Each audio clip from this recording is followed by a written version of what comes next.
Hello there, wayward listener, and welcome to this week's Pubiverse. Join Dom, Ben, and I as we grab a drink at the Cosmic Horror, where we'll discuss last week's episode, Apples and Tentacles, chat about how big of a douchebag H.P. Lovecraft was, dissect the wonderful world of swearing, and go on several tangents before leading to a discussion of who played Batman the best.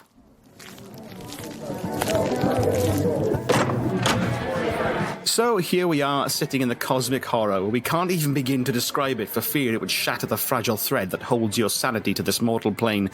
Taking a cheeky break after our escape from Cockney Cthulhu summoning ritual at the Margate wastewater treatment facility to have a drink and a chat about the room what we just did.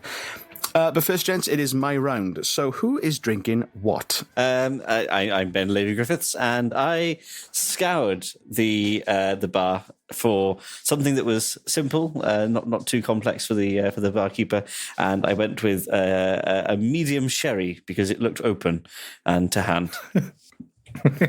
You fancy lad. Very meta. It reminds me of New Year's. I haven't had sherry in years. Is that when it's open from? and not this New Year's just gone. Vintage. So I'm not much of a sherry man. What constitutes a medium sherry? So it's, I believe, to do with the sweetness. Okay. So it's not a dry sherry, and it's not an overly sweet sherry. It's somewhere in the middle. A bland sherry. So, Ben, last week you had a snowball, and this week you've got a sherry. You are still living 90s Welsh Christmas. That's good to know. Next That's time, good to know. I hope you get a baby shower when they go next time and complete the trifecta. I was going to say baby shower. Yeah. The Holy Trinity's being complete. I've got a feeling I don't like Baby Sham, but maybe I'll Can you even buy it in February, I wonder? Oh, with enough effort, Ben, I reckon you could find it. Maybe With enough effort. on the dark web, maybe. To be honest, leaving the house these days is effort. So, I mean, the last time I was at the shops, they've got, right now you can buy cheap Christmas alcohol and you can buy cheap Easter eggs. I mean, none of it's actually cheap.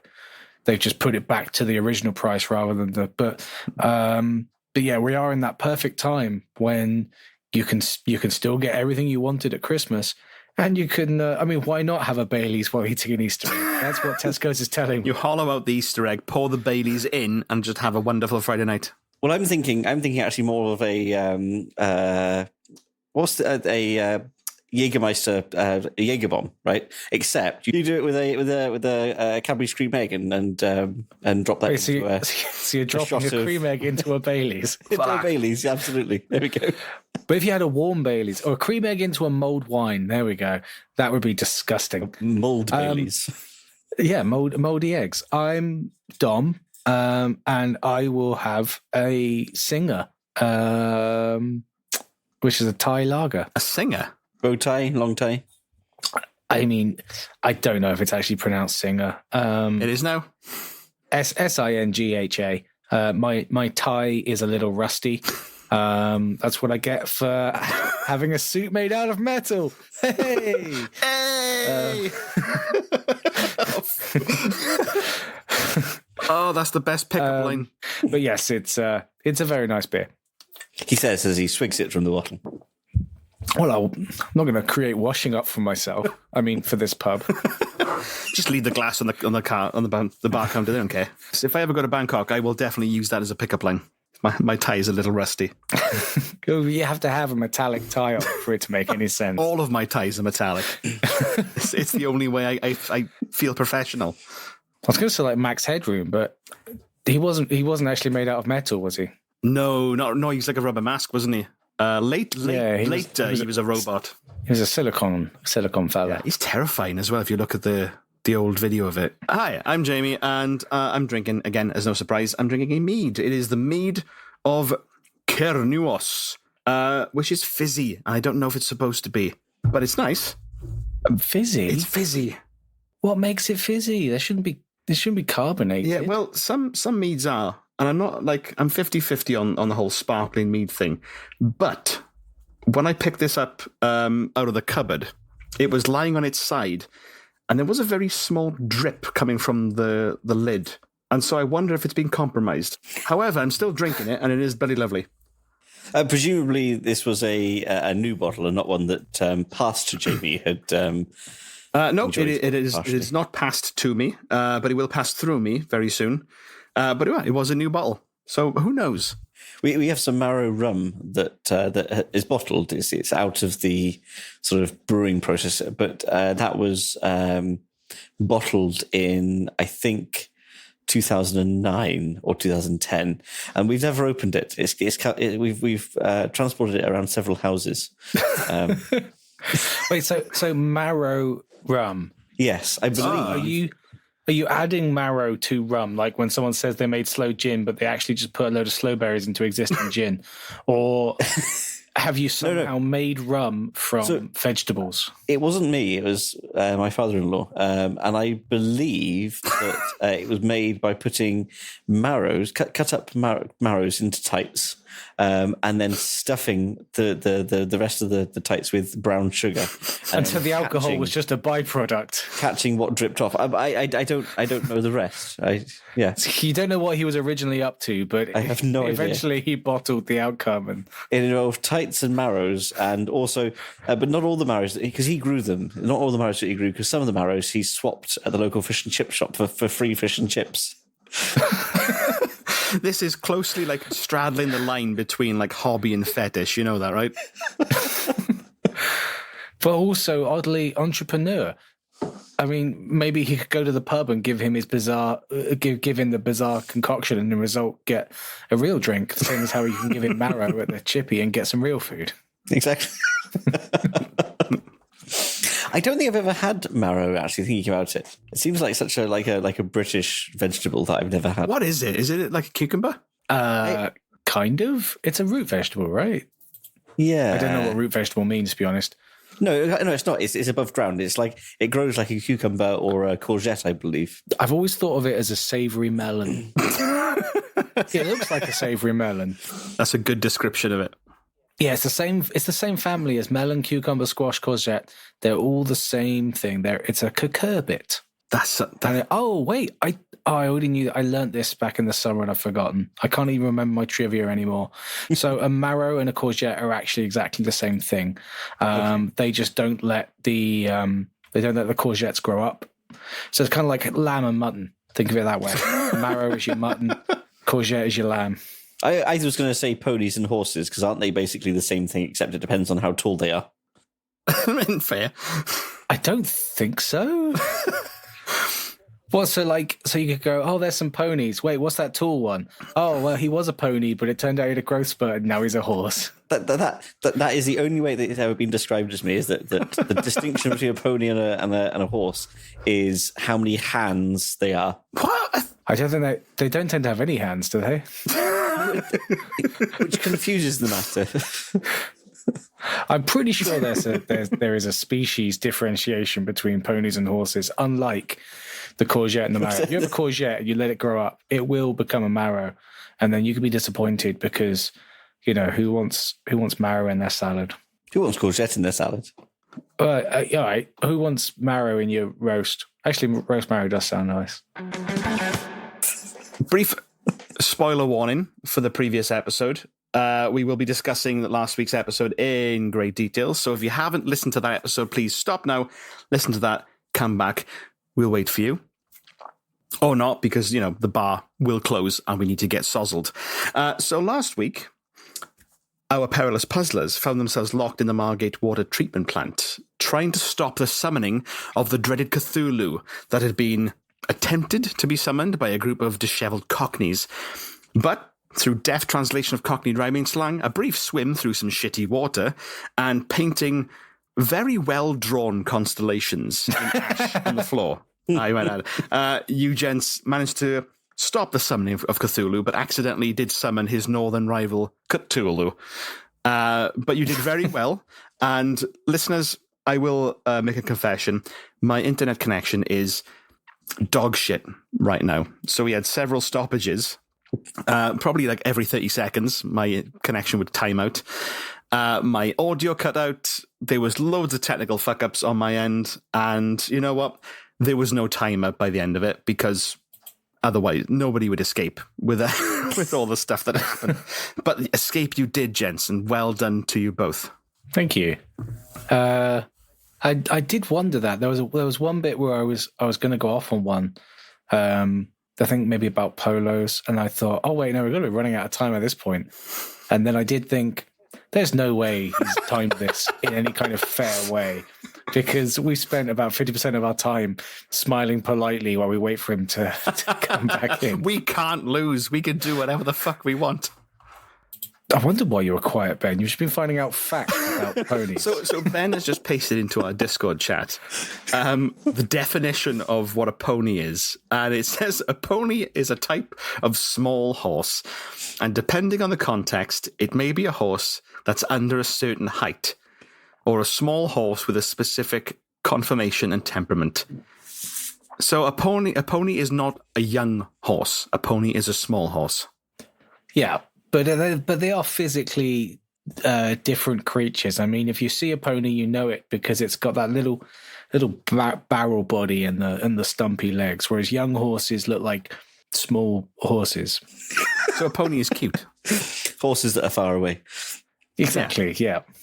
What makes matters more complicated, though, is that the word pony comes from a French word, poulinet. That means a young horse. So, great. So thanks, language. Language. And of course, pony in rhyming slang means £25, I think. Yeah, how does that work? So if we go back to the Cockney, I don't know how it works. I've always wondered how, like, most Cockney rhyming slang, I understand the mechanics of it. Apparently, it's colonialism. It's because of it's not rhyming slang. It's just slang. Apparently, it's colonialism. Good old fashioned. Good old Rule of Britannia. Yep, no idea why. We'll probably get into a bit of the old racism in a little bit, given the subject of the episode. Yeah, Cockneys. They're lovely people. How dare you, Dom? I didn't lampoon them for the last. Didn't characterize them for laughs, for clicks and listens. That's exactly what I did. You guys got the Cockney rhyming slang very quickly. I was expecting a little bit more looking around before it clicked that the DVDs in the locker matched with all the Cockney rhyming slang. The reason I put the rhyming slang in the foreman's office note was to sort of key you into that. I don't think I needed it. I think you got it really quickly, and you would have got it without that extra clue. Well, actually, it was so I translated the note by context, and then it was Ben who pointed out, hey, doesn't this connect to our previous clue, which I discarded because I have a real problem connecting one clue to another. It's funny though, because we couldn't have done this individually, right? Because I saw the names and had written down on my bit of paper the movies that they starred in, and was also considering noting down who they starred with in case that was relevant, and completely forgot about Cockney rhyming slang. So it was I connected back to the DVDs, and then Dom took over and was like, rhyming slang. Good teamwork. Yeah, definitely a joint effort. Yeah. For listeners who are not familiar with the concept, Cockney rhyming slang is a very particular like dialect or way of speaking. That's almost like a coded language. That's very particular to the Cockney culture in England, in various specific parts of London. And the main part of Cockney rhyming slang is that you use a word that rhymes with the word you're trying to say, but then once you've done that, you shorten that rhyming word so it no longer rhymes with the word that you're trying to say. So, or you lengthen it. So, for example, apples and pears. Oh yeah, for stairs. Yeah, it's longer. It's longer. But then in certain cases, to say that. You would say it's one of the Cockney rhyming words. They often do it for celebrity names. So instead of saying face, you'd say Chevy Chase. But often in Cockney, they would just say Chevy. So there's an extra degree of like working out what the fuck is going on, unless you're part of the culture. So you know how this is relevant because I looked this up recently. I was trying to describe. Well, basically, I work with a bunch of people that are not from the UK, and they all speak very, very good English. But of course, there's occasionally things that you say that they just don't get, right? Because it's like idioms, say British idioms and things. Yes, I wasn't sure if idiom was the right word, and so I said raspberry. in the context of like sound. Okay. And I didn't know where that would translate, and they got it straight away. They understood it, and I was like, "But why do we call it a raspberry?" And I know that is Cockney. it is. It is. Yeah. It's raspberry tart fart. Oh my god! And it's just become so well known that exactly what you're saying. Jamie. You forgot why. We've dropped the rest of it altogether. We just have raspberry. Well, it's like, have you ever called anybody a Burke? Yeah, No. I have. I try to be polite. And do we know what that word is Cockney rhyming slang for originally? I can see Ben trying to work it out. Birkin. I feel like I know it, but So Burke originally comes from Berkshire Hunt, as in Berkshire. Yeah. Berkshire. Berkshire Hunt. So, answers on a postcard, listeners, as to what we think Burke or Berkshire Hunt could possibly be Cockney rhyming slang for. Okay, listeners, I want you to email. Please address them directly to Jamie. Please message us on Facebook or Twitter, or No context is needed. Just your answer. just that one word. I want you to message us. Whatever word you think it may be. Message us just that word. I want to see if you can guess that right. Perfect. So yeah, Burke these days is used as a very inoffensive, mild, offensive term. Inoffensive as far as offensive insults go. Originally it was the worst one we have. That's amazing. That's kind of blown my mind a little bit. It definitely does go the whole, like, if you say sugar rather than shit, you've laden just a new word with the same context, right? Yes. Yeah, I don't think minced oaths are really worth it because you wanted to swear, and swearing is all about intent. In the same way as if I said, "Oh yeah, I'm feeling kind of fucked tonight," no one's going to take offense here. Whereas if I said, "Fuck you, Ben," then you might actually take offense because it's about the intent behind it.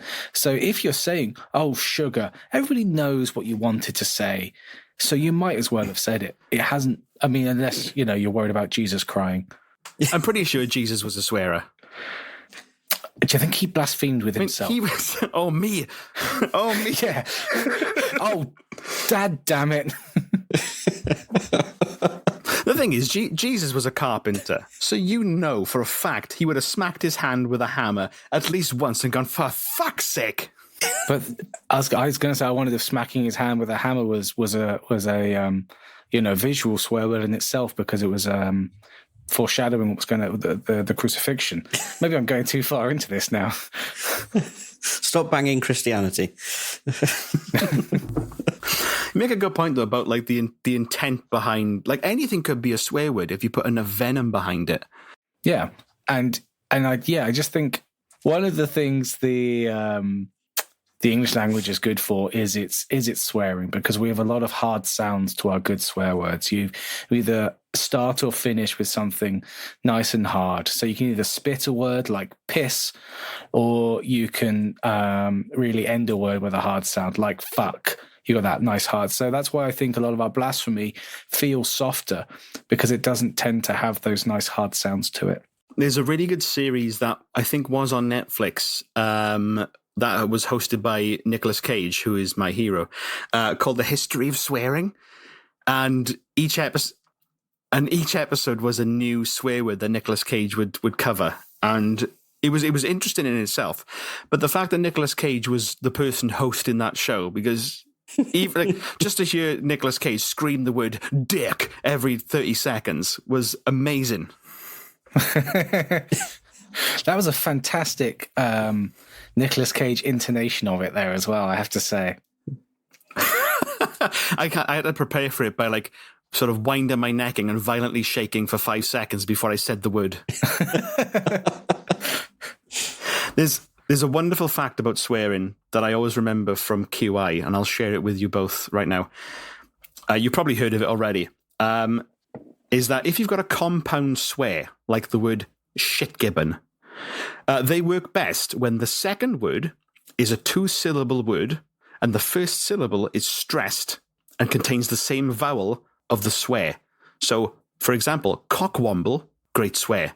Dickwomble doesn't work.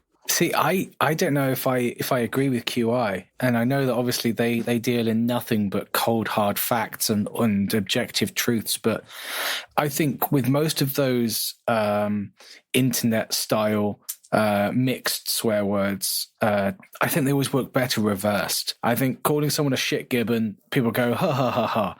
If you call someone a gibbon, it's always going to be worse. Every single one of them. If you Dick Womble, oh ha ha ha ha, you Womble dick. It means you get to end on the swear. Do you know what? That's what people remember, and it hits harder. That is so true. Yeah, the first one's a descriptor. The second one is an insult. Exactly. Well, I don't know if it's descriptive. Well, but I've seen a few cock wombles in my time, and let me tell you, I've not seen a womble cock though. That's a different part of the. They're very small and dry. And so the God, wombles wombling themselves. free now takes a different kind of tone, doesn't it? Great Uncle Bulgaria, woohoo! He's on it. I was going to say, do we now have to? So we've just dealt with the Cockneys. Do we now have to explain the Wombles to people who aren't immersed in British culture? Yeah. So people who aren't in Britain, the Wombles. So there's a place called Wimbledon. And they're a culture of, what the fuck are they? I want to say moles, but I don't know if they are. Albino I mean, moles. they're literally Wombles, aren't they? By species, they are Wombles, Okay. I think. I don't know if...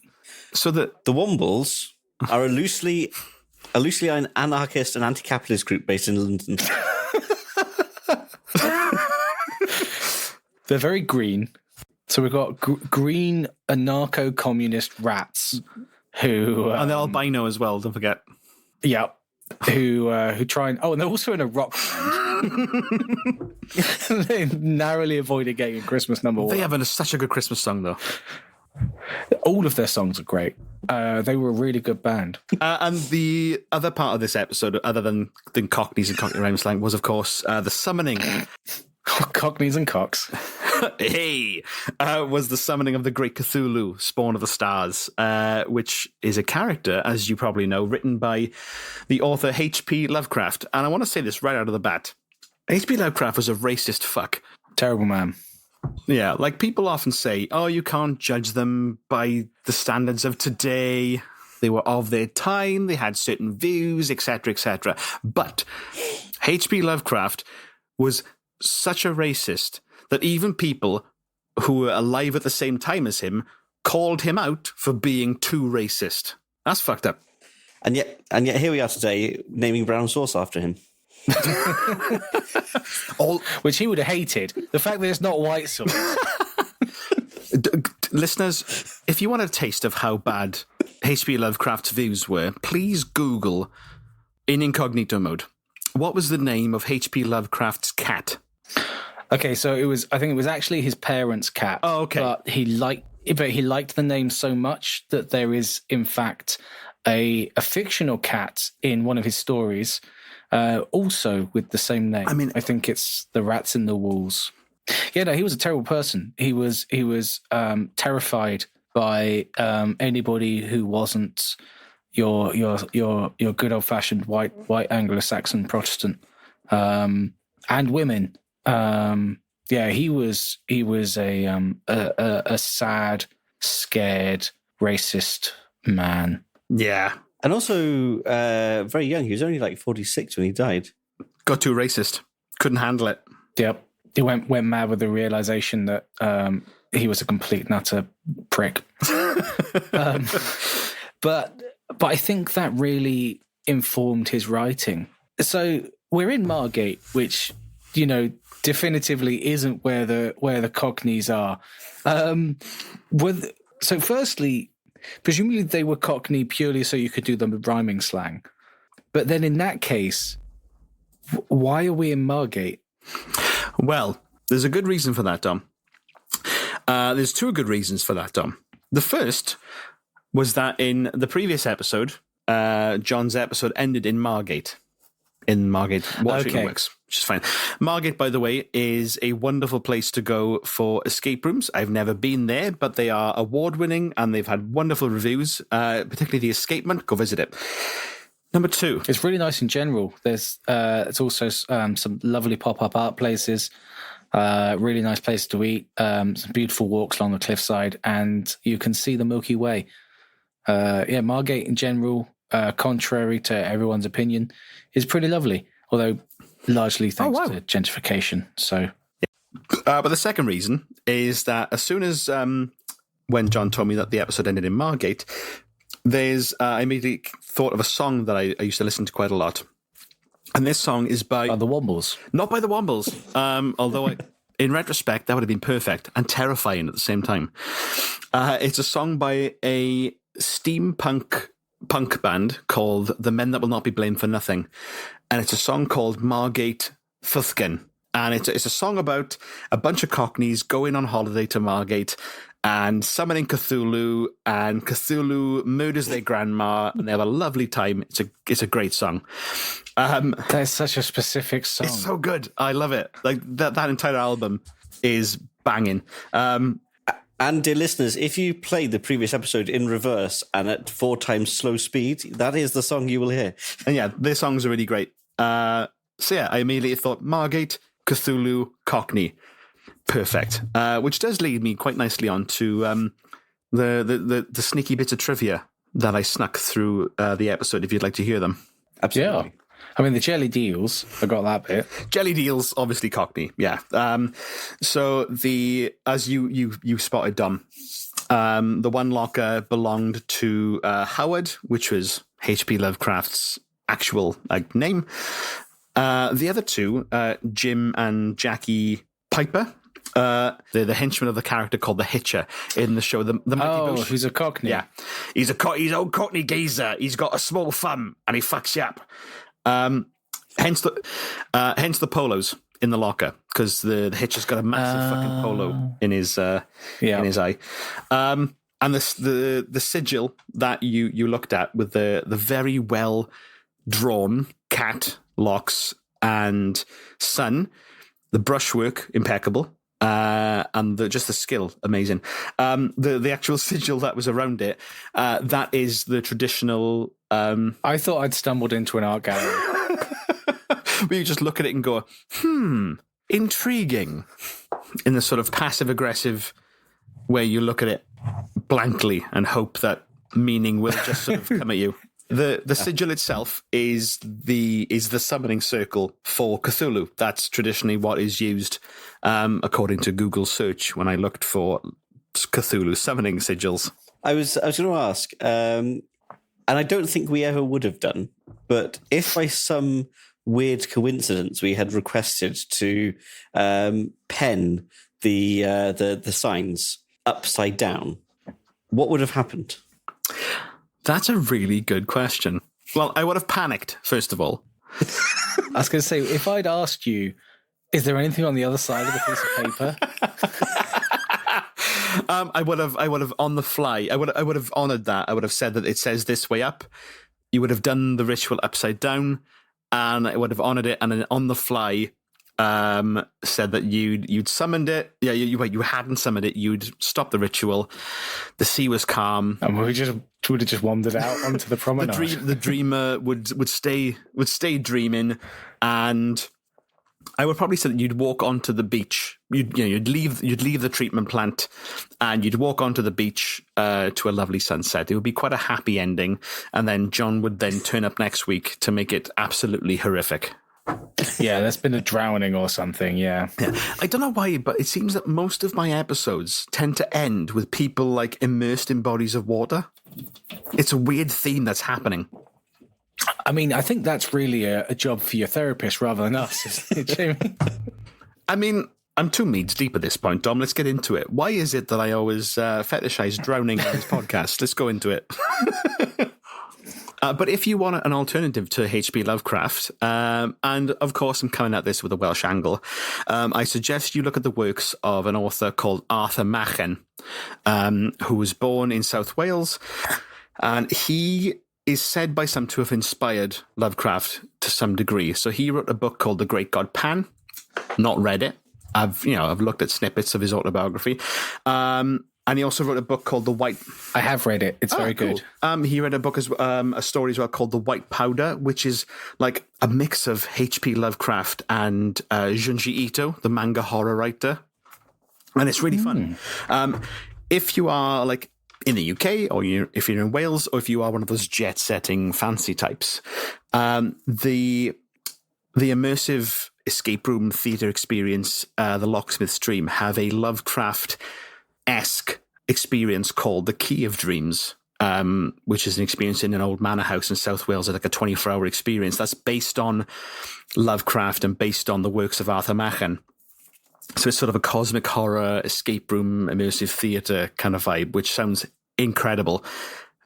It's pricey. It's a premium experience. But if you're that way inclined, definitely check it out. We'll put a link to it in the show notes as well. But yeah, check out the works of Arthur Machen if you're looking for cosmic horror, but with less racism and more Welshness. And dare I say it, if English is more to your taste than Welsh, you could also check out Ramsey Campbell, who is an English writer who's still going, bless him, who again does cosmic horror very well, does it with that beautiful British small island bent that Lovecraft was always lacking, because, you know, he always wanted the things to be set so long ago, but you know, it's in America, and he hated the idea of Native Americans appearing in his story, so the timelines never really worked out. Whereas, you know, if it's set in good old-fashioned Blighty, then yeah, there is some history there.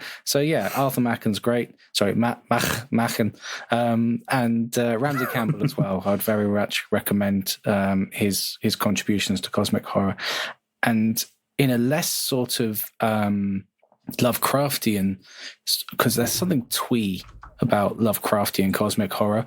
For a more contemporary take on cosmic horror, I'd suggest reading There Is No Anti-Memetic Division by Quantum. That's very much a contemporary take on it, a very much internet age take on cosmic horror. And I don't think much good cosmic horror is written these days, because people always want people to win or escape or not basically go mad or lose. And the thing is, with cosmic horror, you kind of have to go mad or lose, or it turns out it wasn't actually cosmic horror at all. It was just a big monster. So yeah, there is no anti-memetic division by Quantum. I highly recommend. Nice.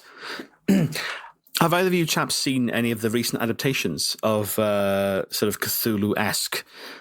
There's a film with Kristen Stewart in like a submarine? Twilight. Not Twilight. She's in like a submarine. Das Boot. Oh Christ, what's the name of it? Yeah, she's underwater and it's in a submarine, and there's like cosmic horror elements to it as well. The film I was talking about was Underwater. I think she's a really good actress who's just been in terrible films. Yeah, that's fair. I mean, the same happened with Robert Pattinson. The Twilight film has just destroyed the both of them. He's been in some amazing movies. He's a good actor. That's the thing. I am genuinely a big Robert Pattinson fan at this point. But does he make a good Batman? Oh, I'm not sure. This is going way fucking off track, but like, let's talk Batman a second. Which of the actors is your favorite Batman, and which is your favorite Bruce Wayne? Oh, this is fucking outside the podcast. I feel wholly unqualified in most of this discussion, not being a particular big reader or a film watcher. Okay, well, I'm going to say my favorite Batman is Keaton. Okay. But my favorite Bruce Wayne might be Christian Bale. Ooh, okay. Because he played him so well as just a repugnant socialite who people shouldn't look up to just because he's a rich boy.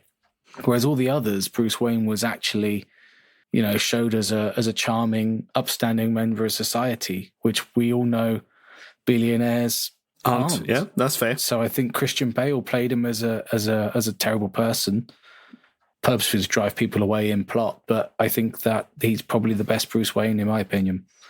As long as he turned into Keaton and he put the suit on rather than the I will go against that, and I would say that my top Batman is Christian Bale. I would say Christian Bale is my top Batman because he deliberately puts on the persona to be somebody different. Everybody else, it's Bruce Wayne in a mask. What about a bat? Is that? I mean, the whole That's, at least he tries to disguise the fact that he's not fucking Bruce Wayne wearing a rubber nipple suit. My favourite Bruce Wayne is Ben Affleck. I forgot he was even a Batman. Yeah. I think his Bruce Wayne is actually a really good reflection of an older guy who's just fucking tired of life and the way the world is and is just trying to keep it together. I've already watched a couple of the Batman films, but the one with Danny DeVito in and another one. So it's long enough ago that I can't really remember who was the Batman and everything. So that was Michael Keaton. Say that my favourite Batman and Bruce Wayne has surely got to be Adam West. Classic. Okay, classic. Going back to the original. That's a good choice. Yeah. Good choice. I think, was that the first televised Batman? No, so I was just having a quick look at it, and I don't think it was. But it was the one I grew up with. So there's it was the one where you got the bam and the pow and such on the. Yeah. It's also fun looking at the old Batman episodes and seeing Cesar Romero, who played the Joker, and watching looking at his mustache that he just painted over because he couldn't be fucked to shave it. I think this is probably a good time for us to say that Cesar Romero, that the barman, Cesar Romero is the barman in the Cosmic Horror, and he's looking at us with his painted face and his mustache, glaring at us while he's polishing a mug, telling us to leave. But before they call time on us, gentlemen, something that we've started to do this year is give our listeners a recommendation to check out something that we've been listening to, watching, playing, experiencing, whatever. So do you have something that you want our listeners to check out? And I will put it in the show notes for them to do so. I was going to try and make Ben go first, but then he's admitted that he doesn't read, he doesn't watch films. I'm not Ben. So I don't have a specific thing. I've got a really nice wall I like to look at. It's not sort of specific per se, and it's certainly not sort of intellectual, such as book reading and whatnot. But Twitter sort of died a year and a bit ago, and I was fairly quick to jump over to the to Mastadon, and I just sort of lurked there for kind of a year, not really understanding what I was doing. There's no sort of algorithm there for you, and you kind of really have to engage to get stuff back.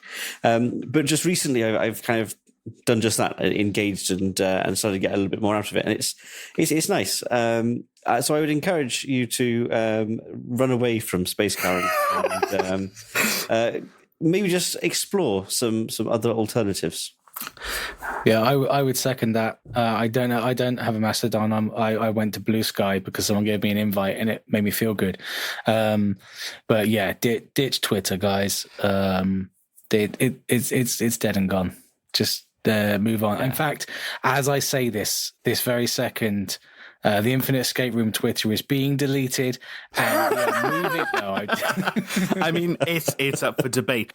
I'm probably roughly 20 years late to the party, but I recently watched Master and Commander, Far Side of the World, and I can say that is a good film. It's Paul Bettany before he got involved with Marvel. It is Russell Crowe, but he turns up for every scene. He says his lines. He moves to his marks, and just all in all, it's really good. It's very much like it's a man film, I think. Not necessarily in a bad way, but I think it's very good as far as man films go, in that it shows actual relationships and camaraderie, and just being in a situation together and getting through it. My recommendation for this week is a podcast called Evil Geniuses. So I've been listening to it on BBC iPlayer or BBC Sounds, but you can probably get it anywhere else. So it's hosted by British comedian Russell Kane. He has a rotating gallery of comedians every week, and each episode they go through one specific historical figure or sometimes fictional figure. And they talk about their life and their actions, and they decide at the end of it whether this person was evil or a genius. It's that kind of polarized. So I've recently listened to the episode on Dracula. I've just listened to the episode on Cleopatra, and I'm halfway through the episode on Mary Whitehouse. And I do believe now that the barman has sprouted several tentacles in his face and is sort of waving at us with the tentacles, Davy Jones style. Not to mention that I need a wee-wee. My laptop's out today. Perfect timing. So we'll see you next time as we escape from the gaping maw of Cthulhu, as we get into the abyss of R'lyeh, the cosmic space beyond the stars. We'll see you next time on the Infinite Escape Room. Bye-bye. Ta-da. Bye-bye.